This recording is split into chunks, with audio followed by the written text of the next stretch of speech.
What is up, college lacrosse fans? The end of the road is here. The national championship game was today. Virginia and Yale, they played another excellent game. I expected it to be. We all did, and it didn't disappoint. This whole season hasn't disappointed, though. And one other thing worth noting before we get into all this stuff here is 7,000 subscribers. Woohoo! We went over 7,000 subscribers today while I was sitting outside at a fire, sipping on a beer with my wife and my kids. So that's awesome. Thank you for getting us to 7,000 subscribers. Thank you for giving us any of your attention. Also, I'm going to announce the winner of this jersey at the end of the video. I know that sucks, but hey, that's how it rolls. So, incredible game here. I digress. Let's not waste any more time. Let's get into it.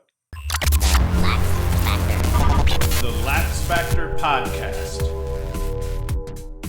So, I have watched both Yale and Virginia play a lot this year. I think a bunch of us have followed them pretty much right along. I never saw UVA coming out here and being the bully, the biggest bully on the field.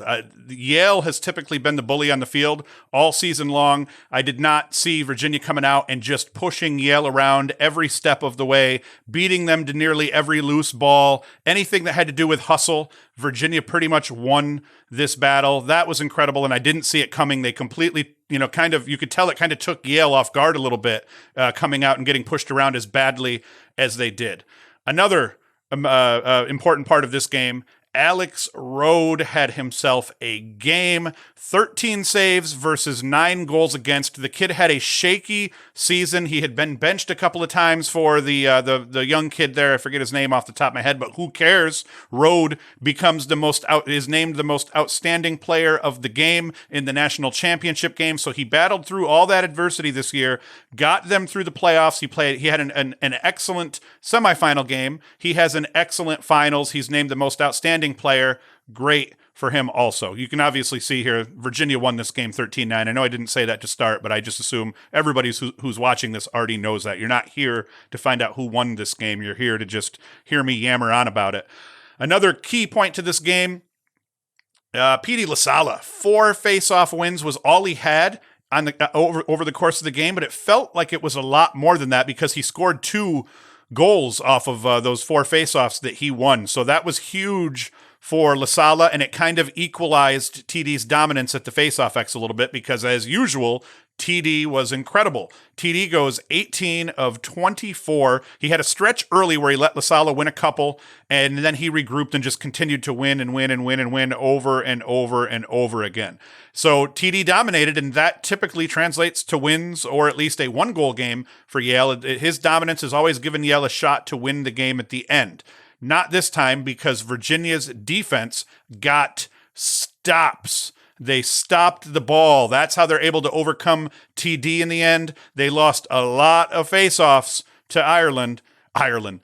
My daughter was calling him TD Ierlan today during the game. They lost a lot of faceoffs to Ierlan, but they didn't let Yale turn those faceoffs into goals. They got stops, and then when they got their chances, they finished.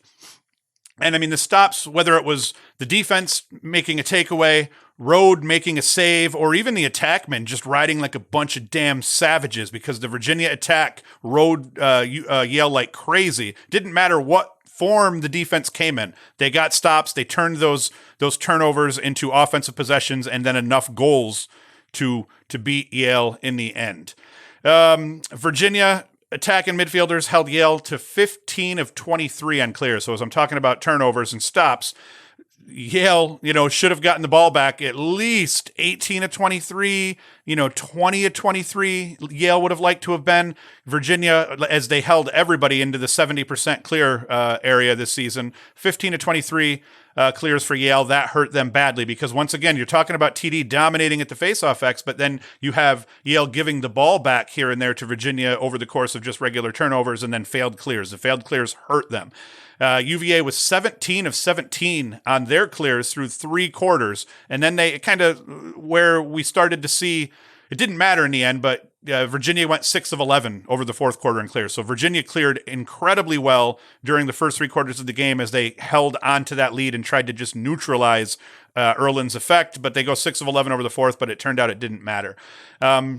And Yale specifically, Yale failed 3 clears in the first quarter, and they failed 3 clears in the fourth quarter. Yale had kind of chipped away, or as Yale was trying to chip away at this game, had they not failed on those 3 clears over the fourth, they could have got to within 1 or 2, but those failed clears ended up killing them in the end.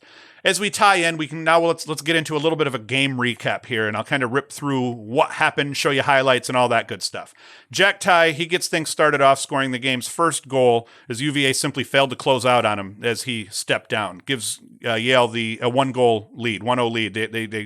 It looked from that point like it might be trouble. Oh, TD wins a faceoff. Yale scores. I mean, it was only 1-0 at that point, but it got everybody thinking, I'm sure, because it got me thinking. Matt Moore had a great game, 4 goals and an assist. He scored UVA's first 2 goals, answering Yale and ties, and gave UVA their first lead of the game.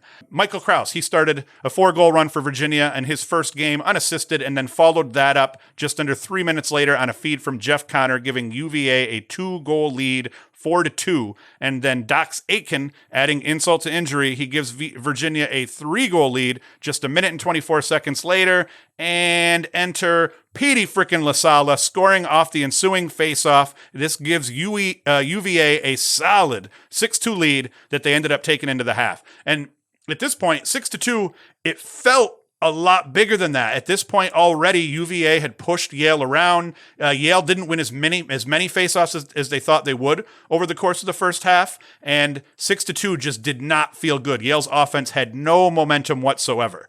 To open up the second half, Matt Gaudet, right away, he opens up the second half with his second goal of the game, again from Brandau, who had a bonkers tournament for a freshman for Yale. Great things to come from Brandau. And then from there, the wheels fell off. First, it's Ryan Conrad. He scores following a scrum off the ensuing faceoff.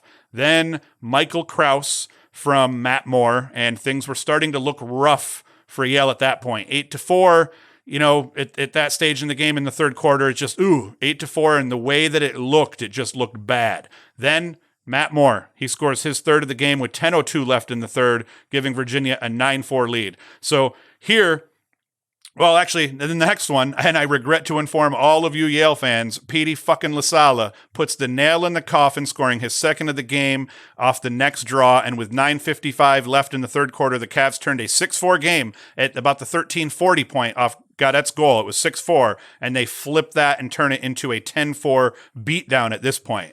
And then don't let the 13-9 score fool you. Dox Aitken, he makes it 12-5 with 12:29 left in the fourth. The two sides still looked miles apart at that point. And then Brandau, he ends up ringing up 2 goals. The first coming 12:13 left in the fourth on a feed from Jackson Morrill, and then another with 4:30 remaining in the contest, this one unassisted. But it's still it was done.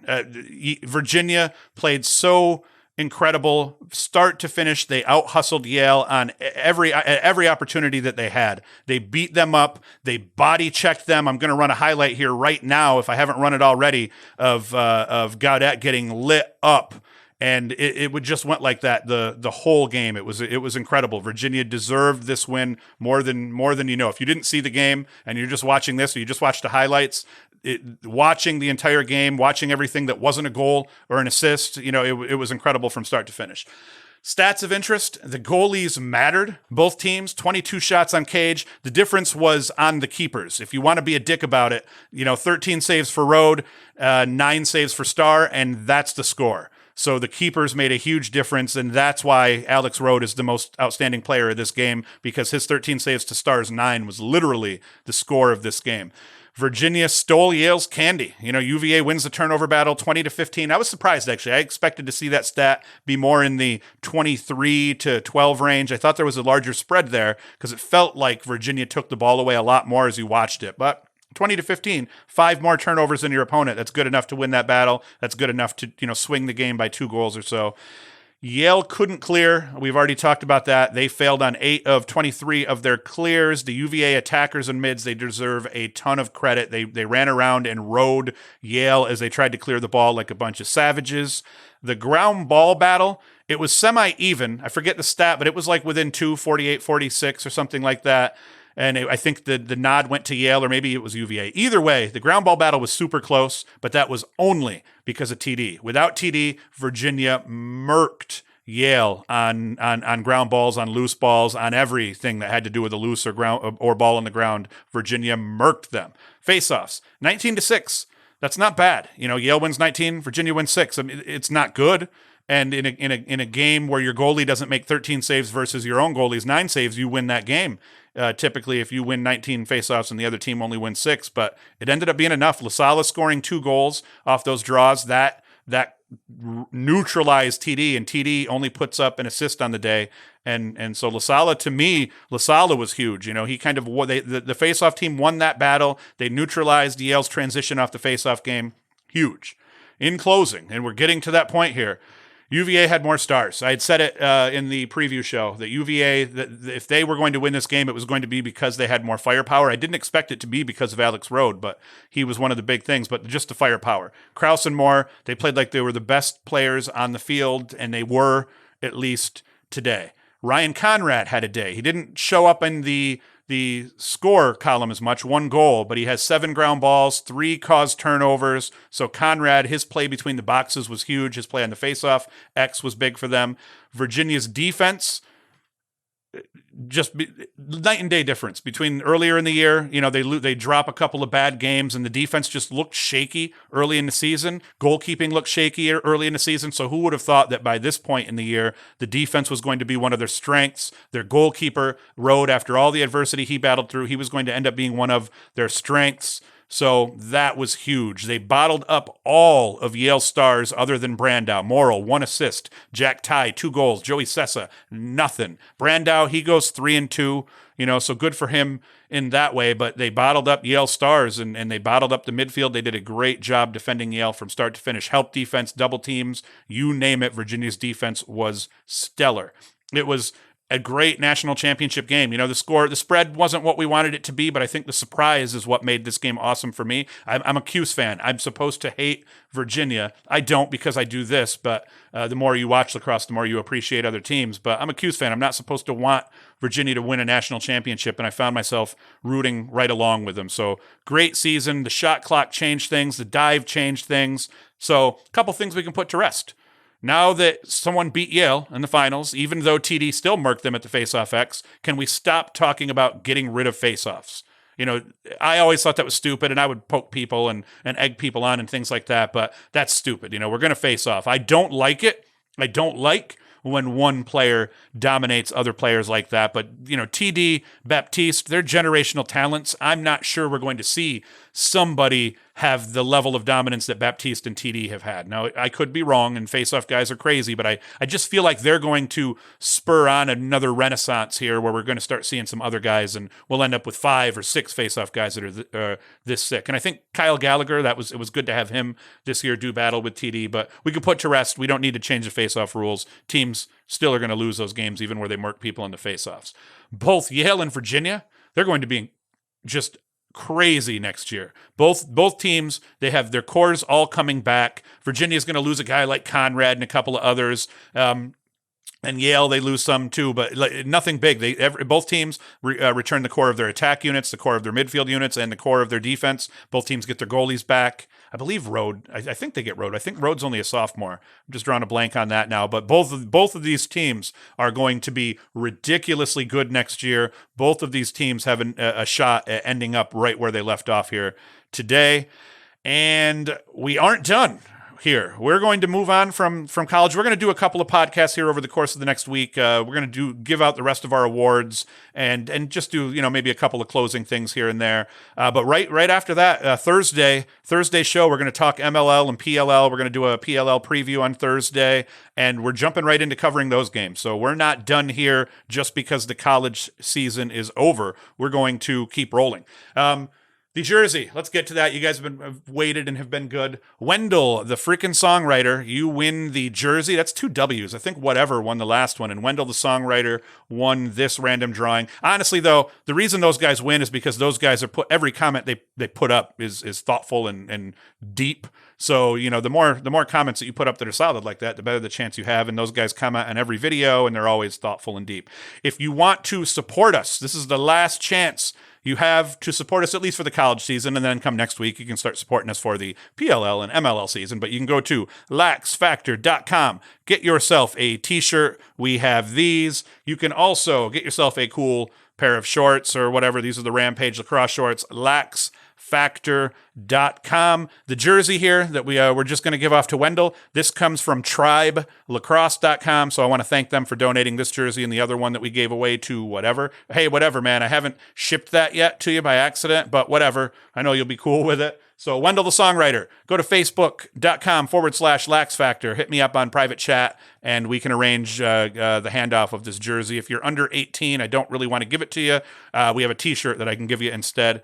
So let me know. But again, guys, 7,000 subscribers. That's bonkers. I thank you for that. Just been an incredible lacrosse season. It's been awesome. I'm looking forward to moving on. Actually, the other lacrosse channel, Lacrosse Analytics, we're going to look to collaborate with him a little bit. There's a bunch of guys that we're going to try to work with this offseason so that come fall ball for the college season, we're going to be able to have more people covering it. It'll be someone other than just me that you get to look at and gaze upon as we're doing this. So again, I thank you, 7,000 subscribers. It's been a fun season. I can't believe y'all have listened and tolerated my shit for this long, but that's it.